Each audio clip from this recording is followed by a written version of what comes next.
Magandang hapon po sa inyong lahat. Ako po si G. Tonji and welcome to Kababayan Today. Napaka-importante po on Talk Tuesdays na pinag-uusapan natin ang mga topics na hindi natin palaging pinag-uusapan, lalo na sa ating komunidad. I want to share with you that researchers found that Filipino Americans had one of the highest levels of depressive symptoms of all Asian ethnic groups in the United States. That's a very alarming news for all of us. Pero because May is Mental Health Month, we have put together a panel of women to talk about this. Pag-uusapan natin yan dito sa Kababayan Today, starting off with Adrienne Hament, Department of Mental Health, the Board Liaison. Hello. Hello, thank you. Thank you for being here. Kasama rin natin si Norma Requierme-Austin, Fil-Am Community Leader, who is here to share her story and her experience. At kasama rin natin si Elizabeth Tiglao-Guss, Link of Hearts founder and designer. Ladies, thank you for being here on Kababayan Today. Thank you for having us. Okay, so pag-usapan na natin to kasi alam naman natin, hindi natin pinag-uusapan sa ating komunidad. Ano ba itong depression, 'di ba? Lalo na sa mga Pilipino, ang sabi nga nila, Filipino Americans may suffer from what is known as smiling depression. Smiling depression occurs from individuals who conceal their emotions and maintain a happy demeanor externally. Tayo mga Pilipino, pag naghihirap, palaging nakangiti. Ibig ba sabihin nun, okay tayo? Totoo. Not really. Yeah, so No. let's start off. Adrienne, in terms of depression, I know this is a big topic to cover, but how do we know if we're depressed or not?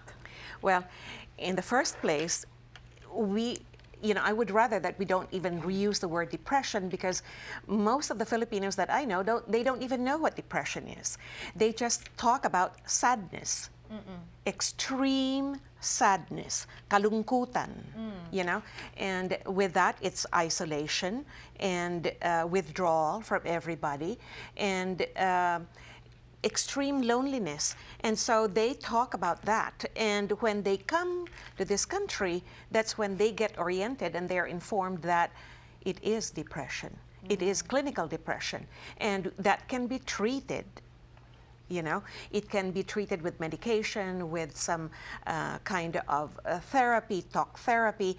But the most important thing, it is treatable, and the most important part of the treatment is really the socialization or the social support, Right.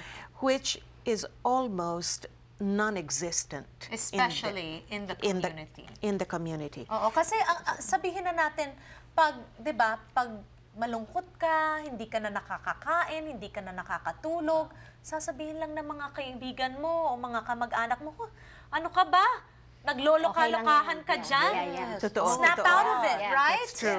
Okay, Yes. so That's true. Tita Norma, why don't you share your experience with depression with us? When did you realize that this might be something serious that I need to address? Well, the truth, I was feeling something strange, but I was in denial. Like a lot of people. Sa totoo, bakit ako madidepress? My business was doing well. I manage a law firm. So you were very successful. Yes. You had everything you needed. Di ba? May bahay ka, may kotse ka, wala kang problema financially. Yes. Pero bakit ka na-depress? Ba't ako na-depress? Oh. Sa loob-loob ko, hindi ito depressed. At saka isa pa, hey, Norma, mahiya ka. You cannot be depressed. You're in the land of milk and honey. Sus ko, ako mismo nagagalit sa sarili ko.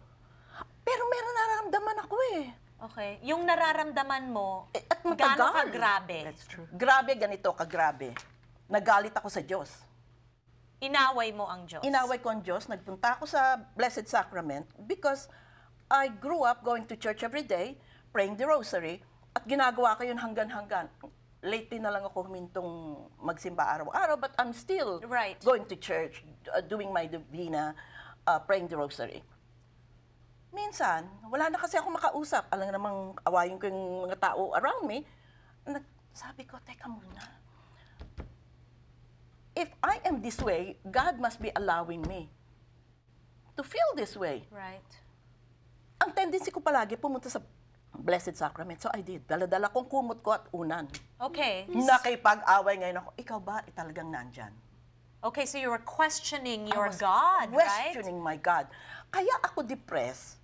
I found out because I was in a loveless marriage for more than 15 or so years. Yes, and this is something that we don't admit to ourselves. I think it's Loveless. admitting it to ourselves Yes. first, right? Elizabeth, I know that you make this line of jewelry that inspires to be brave, to be courageous, called Link of Hearts.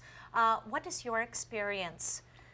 How did you self-diagnose yourself? Yeah, well, so I was born and raised in the Philippines, and I moved here to the States at the age of 17. So at the age of 22, I was in college, and I'm supposed to be partying and kind of like having fun with my friends. So the opposite, situation from yours.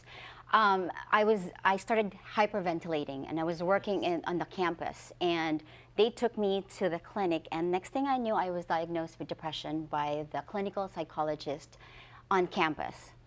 And Buti na-diagnose ka. Exactly, Di ba, but- kung nasa Pilipinas ka, wala kang Wala yan. diagnose. no, there's no such thing. Luka-luka ka Exactly. na. Oo. However, I didn't know what that was. So for me, do I even tell anyone? Like, it sounds embarrassing. So I was ashamed of it, did not tell my family, and they did not find out until I was hospitalized 2 years later.